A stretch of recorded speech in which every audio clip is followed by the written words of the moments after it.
Sige, so proceed tayo. Ayan. Na meron tayong bar AB na, and then yung weight niya, hindi naka Newton, hindi naka kilograms. But instead, naka megagram per meter. And it is supported by a smooth wall at A and by a pin at B that is in double shear. So, yung point B pala, yung pin sa B is in double shear. Therefore, the connection is parang ganito. Naka-double shear. Parang clevis. Determine the diameter of the smallest pin that can be used if its working shear stress is 60 MPa daw. Now, yung gagawin natin dyan, notice na yung weight is naka megagram per meter. So, kapag naka per meter, yung weight, essentially, parang ganito yan. Para siyang uniformly distributed over the length.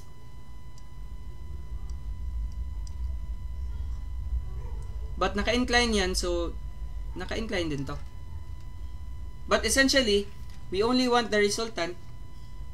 So kapag yung value ng force na yan, I mean yung magnitude ng distributed load is 0.2 megagram per meter, we have to multiply this by the length, 10 meters.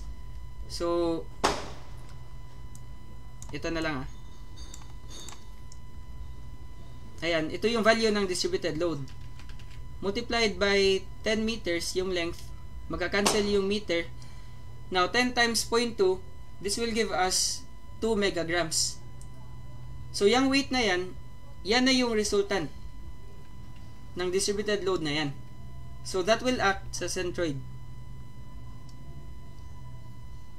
So, this is 2 megagrams. Essentially. So, in our analysis, ito na lang yung gagamitin natin. Yung singular force na lang. And then, dito sa point B, meron tayong dalawang reactions. We have By. We also have Bx. And then, sa point A, smooth wall daw. So, meron tayong normal reaction dyan. Now, kapag normal reaction, perpendicular yan sa surface. Ayan. So, label natin as NA. N sub A. Na walang frictional force. Kasi smooth kasi. Diba? Walang friction. Ayan. So, now, we can solve this one by summing up forces vertical na lang muna para makuha natin yung By. Now, by summing up forces vertical, we would have By going upward, then minus 2 megagrams. 2 megagrams. Ayan. Now, what if i-convert ko na lang yan into newtons? Kasi diba, yung stress natin is naka-MPa, that would be Newton per millimeter squared. So, convert ko na lang yan. First, convert muna natin into kilograms. Kasi diba, yung unit ng Newton is kilograms multiplied by meter per second squared. That describes 1 Newton. So, converting this to 1 kilogram, lagay mo yung kg dyan sa itaas, since ito yung gusto mong unit, and then lagyan mo ng megagram sa ilalim, since gusto mo yung i-cancel.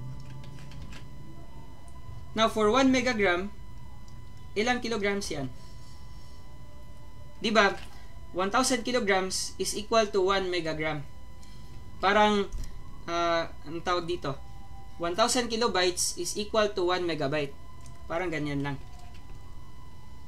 So, 1,000 kilograms. Ayan. And then, multiply ko yan by 9.81 meter per second squared. Gravitational constant yan. Para ma-convert natin yung kilograms, ma-convert natin yung mass into a force. So, naka-Newton na yan, essentially. And then, wala nang ibang vertical force, so equate to 0. So, again, magka-cancel yan. And then, By would be equal to 2 times 1,000 multiplied by 9.81. So, 19620 pala.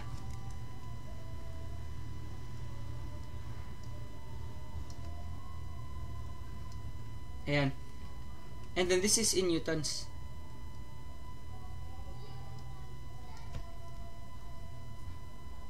Tapos, we can now solve Bx.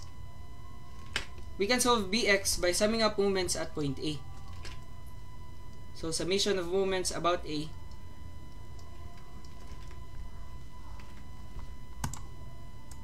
Ayan. We would have By multiplied by 6. Clockwise yung ikot. So, positive lang. Again ha, my assumption is positive yung clockwise. And then, Bx naman is to be multiplied by this moment arm.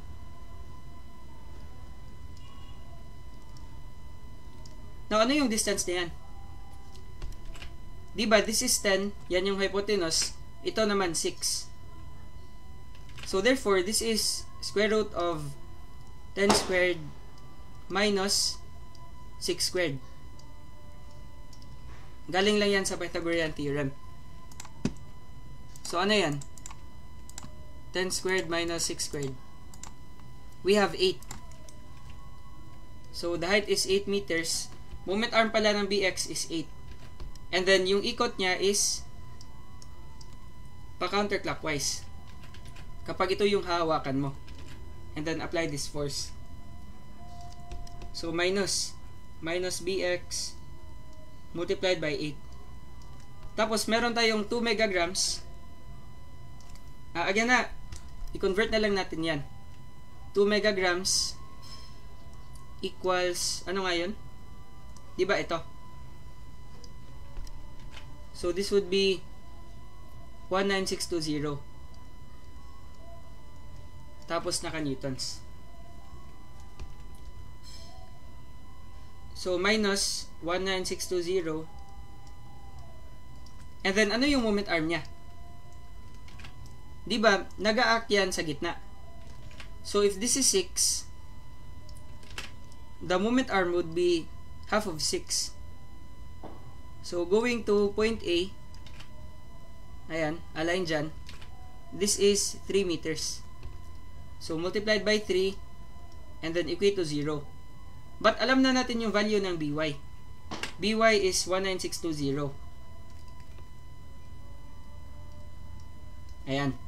So, solving Bx, we would have 19620 multiplied by 6 minus Bx times 8 minus 19620 multiplied by 3.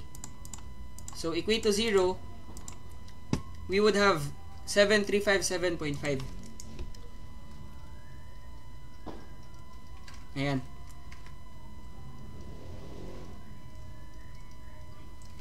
And then this is in newtons. So, alam na natin yung By sa Bx. Essentially, hindi na natin kailangan isolve yung normal reaction at A. So, mangyayari dyan, naka-double shear. Double shear ba? Yes. Naka-double shear yung pin. So, we have to solve RB. Again, kapag merong hinge, yung force na dadalhin ng pin in shear would be the resultant of the reaction. So, this would be square root of Bx squared plus By squared. So, this is now 19620. I-arrange na lang natin as such.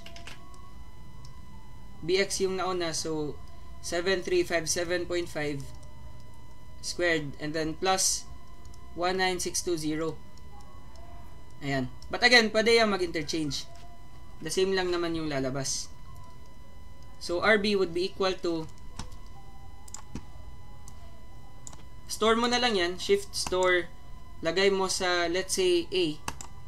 And then yung isa naman, 19620, lagay mo sa another variable. So, dito sa B.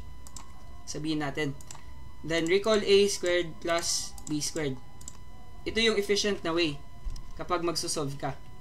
Always store values. So, 2954 pala, 0.17.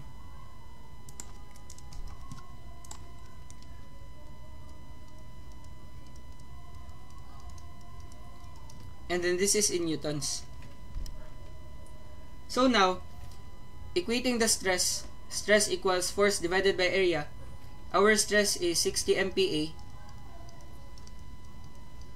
Again, parang ganyan yan.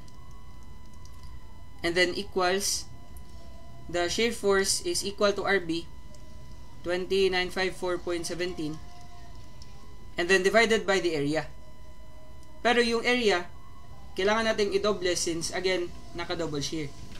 So, 2 multiplied by pi over 4 multiplied by d squared. Unknown pa kasi yan. Kasi diba yung tanong, determine the diameter of the smallest pin that can be used. So, solving d, this would be, input ko na lang lipat ko yan sa kabila. This would be 20954.17 and then divided by 2 times pi over 4 multiplied by 60. So 14.91.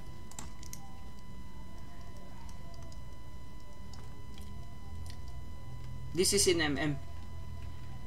Now 14.91, alam naman natin na realistically walang pin na ito talaga yung exact na diameter. So let's say yung pinakamalapit na lang na whole number, this is 15 mm. So realistically ito yung pwede mong gamitin. Kailangan lagpas siya sa 14.91. Kapag 14 yung gagamitin mo, possible na mag-fail na siya in shear realistically. Pero since theoretical value lang naman, ito na lang yung sagot natin. But again, in case yung nasa choices is, let's say, 14 mm saka 15 mm, choose 15 mm. Mas malaki yung diameter, mas safe. Kasi kapag mas malaki yung area, lesser yung stress.